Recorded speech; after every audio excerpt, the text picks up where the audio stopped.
This is part 2 of my previous video in which I had spoken on the consequences of divorce. In case any of you have not seen that video, I have put the link of that video in the description box below. In my last video, I had spoken on the social and family consequences of taking a divorce. Friends, let me tell you that in very rare cases where there is really a danger to life or limb, or it is really impossible to cohabit together, in most divorce cases, it is more by ego issues. Now let me tell you a small example. Few years back, a man had come in a great rage and said that he wants divorce from his wife. I asked him the reason why he wants to seek divorce, and he told me that his wife wants to live separate from his parents and he is not willing to leave his family. I asked him that if living separately could resolve the issue, why not? But he was not willing to stay separate from his parents and of course his brother and his family. I requested him that if possible to bring along his wife the next time he comes to my office. The next time he brought over his wife and I asked him to wait outside and asked her what was the real problem between them. She said that she does not want to live in the joint family and she is okay if they live separately. I asked her what she does and I came to know. She told me that she was working in a bank and she had a small son and they were taken care of by the mother-in-law and the sister-in-law. I told her that it is such a nice thing that her son is being taken care of by none other than his grandparents. It is not like some paid crèche. Her son would be taken care of even if she was late from office on some day. She said that she wouldn't mind keeping a full-time servant if they lived separately. Then again I made them sit together for a few 2 to 3 sessions and then ultimately it was resolved that if really in the next forthcoming 6 months they cannot get along, then they would file the divorce petition. But believe me or not, but they came and told me that in 3 months' time they had made up their minds to live together forever. After a few years, while I was on my way home, somebody called me. It was that very person who had come in a great haste to seek divorce some years before. He told me that he was very thankful for meeting a very right advocate who had guided them and had kept their marital bonds intact. He was very grateful to me. On inquiry, I came to know that he had got one more son and they were a very happy couple with their 2 sons. So, just by some counseling, the couple changed their minds and they were living together for the next so many years. So, what I mean to say, that at least give it a try before reaching the conclusion that you want a divorce. People are not ready to wait these days.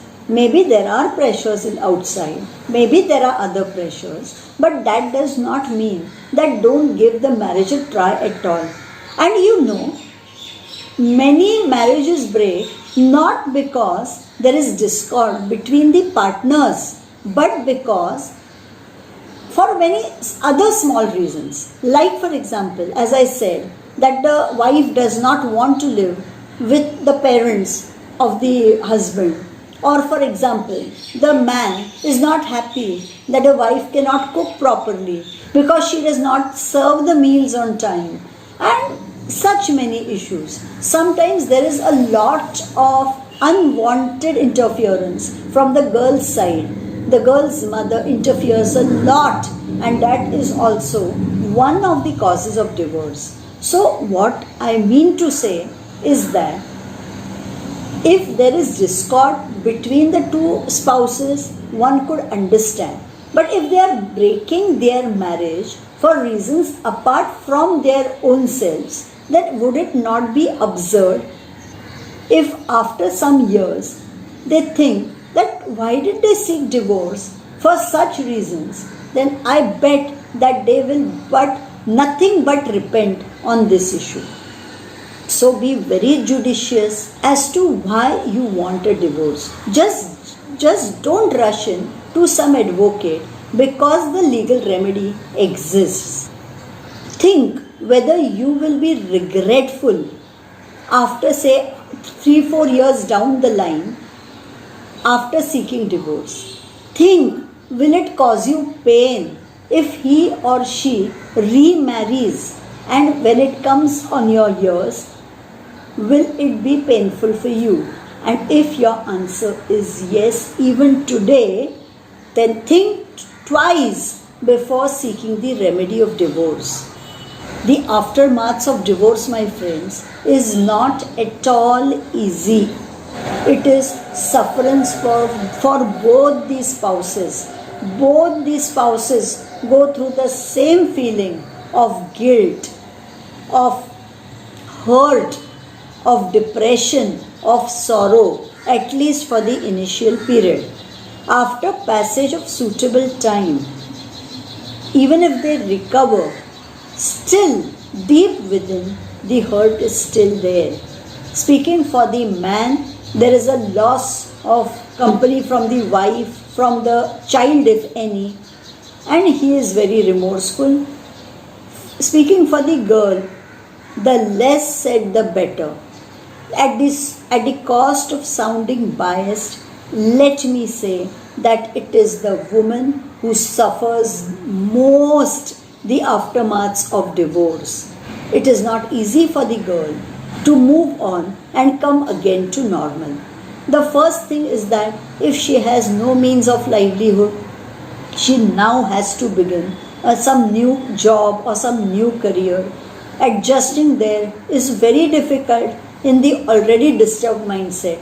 Then if she has a small child, there is the pressure of taking care of him, of his education, of looking after him. If she has parents to support, they will at least take care of the child. But if there are no parents, it becomes even more difficult. Let me tell you that acquiring some space on rent for oneself is also very difficult for a woman. Sometimes the landowners are not willing to give space to such a diverse woman, and it becomes very miserable.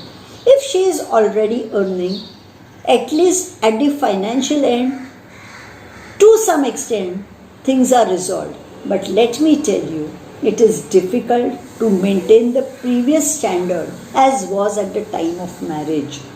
She has to face her colleagues, and there is that sense of feeling very lonely and isolated. The late hours of the evening, while returning home in the night, it is very, very depressing. After passage of some time, some well-wishers take a lead and advise the respective parties to remarry.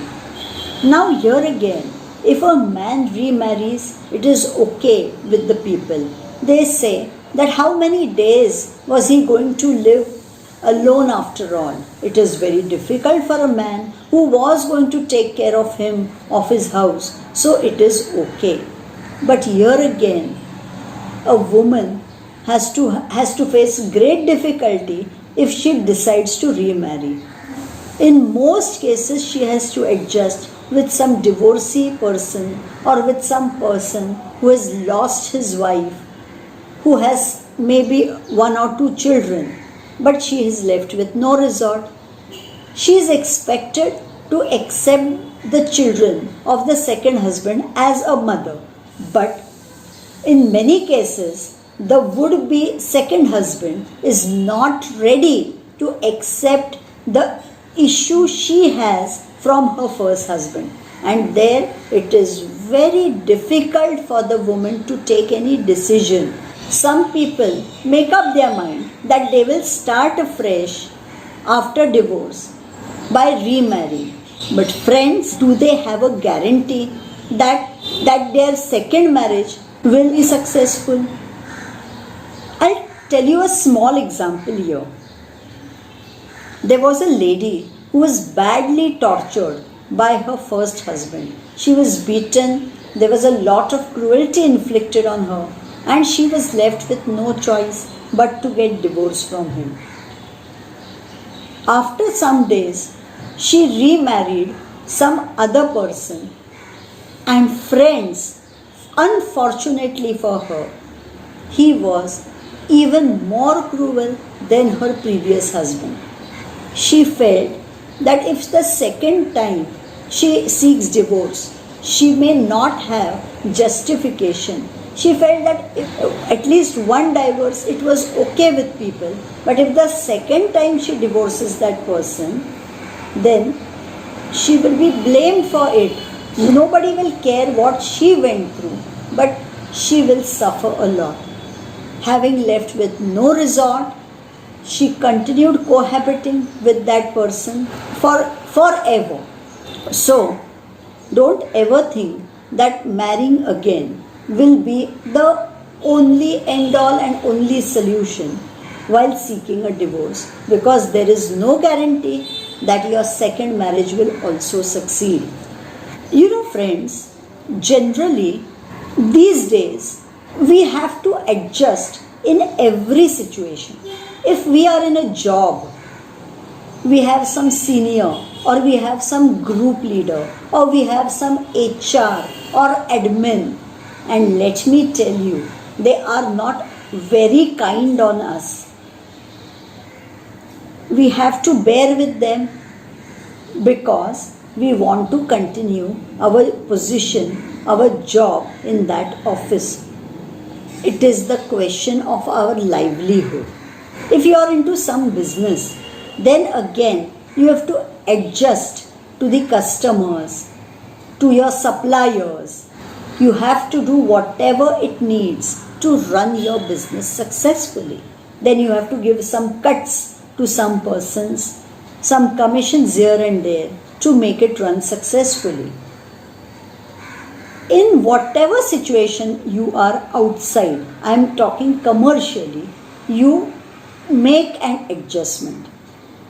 Even on the home level, if you don't get along with your own parents, even then, though there may be quarrels, we do somehow adjust with them, don't we? So then, what is the problem making a few adjustments in marriage just to make it run?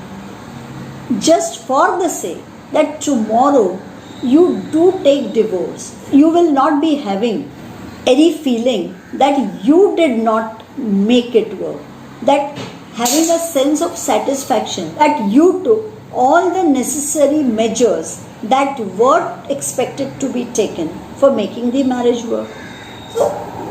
This is what I mean, that make all the possible efforts for making a marriage run, because being a divorcee is not at all easy.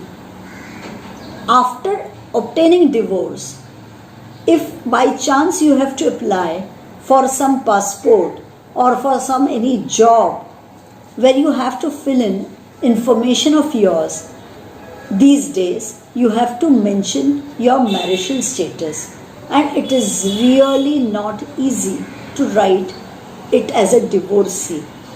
There is nothing wrong in it. Maybe it is not your fault that you are a divorcee, but the thing goes that your status is as of a divorcee. The safety of women is always a questionable issue, especially in India. It is not the case that married women or unmarried girls are safe. I don't at all mean to say that. But let me tell you that if a woman is a divorcee, some men get a signal that she is available, that there is nobody behind her, so they can take a chance on her. So some very notorious people even try to take disadvantage of such a divorcee woman. And let me tell you, they may not approach the woman directly. It may be through some passes they make, some anonymous calls they make, or some very stupid messages they send. And this is really a torture on the woman. So this is one more thing which she has to think over before taking a divorce. Taking a divorce is very easy, but bearing and going through the consequences that follow is very, very, very difficult. There are small things that pinch you in your daily life. Like, for example, there are some occasions in Hindus where only married women are invited. Like, for example, the periodical Haldi Kumkum functions in which only married women are called over. It may be that some colleague in your office or some lady in the neighborhood may call everybody except you. It is very painful to bear this situation, and only the lady who goes through this understands this situation. Then there is a situation where you may be having some clash with some colleague of yours or with some neighborhood person. It is very easy for them to say that yes, because of this snobby nature of yours, your husband left you. And that is very, very hurtful to bear for the woman. There is nothing but tears left in her eyes and nobody to support and take care of her in such a situation. Remember, friends, howsoever much you try to forget, but people don't let you forget that you have been a divorcee. Let me tell you that it is not at all easy, even on the home front. You have to be responsible and available for your children. They ask you all awkward questions. They wonder when their friends have both the parents coming over for getting the annual progress card or for whatever reason, or the PTA meetings. They wonder why only my father or only my mother is coming along and the other one is not coming along. So it becomes a very perplexed situation. You know, initially when some client comes over for taking divorce, the person seeking the divorce and his or her parents are in a great rage and in a mood of revenge against the other person. They tell us that, madam, we want to teach her or we want to teach him a good lesson. Friends, let me tell you, in the process of teaching the other person a good lesson, you also lose some of your valuable years. After speaking so much at length on the consequences of divorce, I once again repeat that even in spite, you do decide to separate and take divorce from each other. Please do it by mutual consent. I'll tell you the reason why. Previously, there was a mandatory period of 6 months for obtaining the divorce by mutual consent. But these days, the courts have even relaxed that period, and on sufficient reason being shown, the decree of divorce is passed even within the period of 6 months. So it is comparatively easier to obtain the decree of divorce. Second thing, in the petition for the mutual consent divorce, there are no allegations and counter allegations on each other.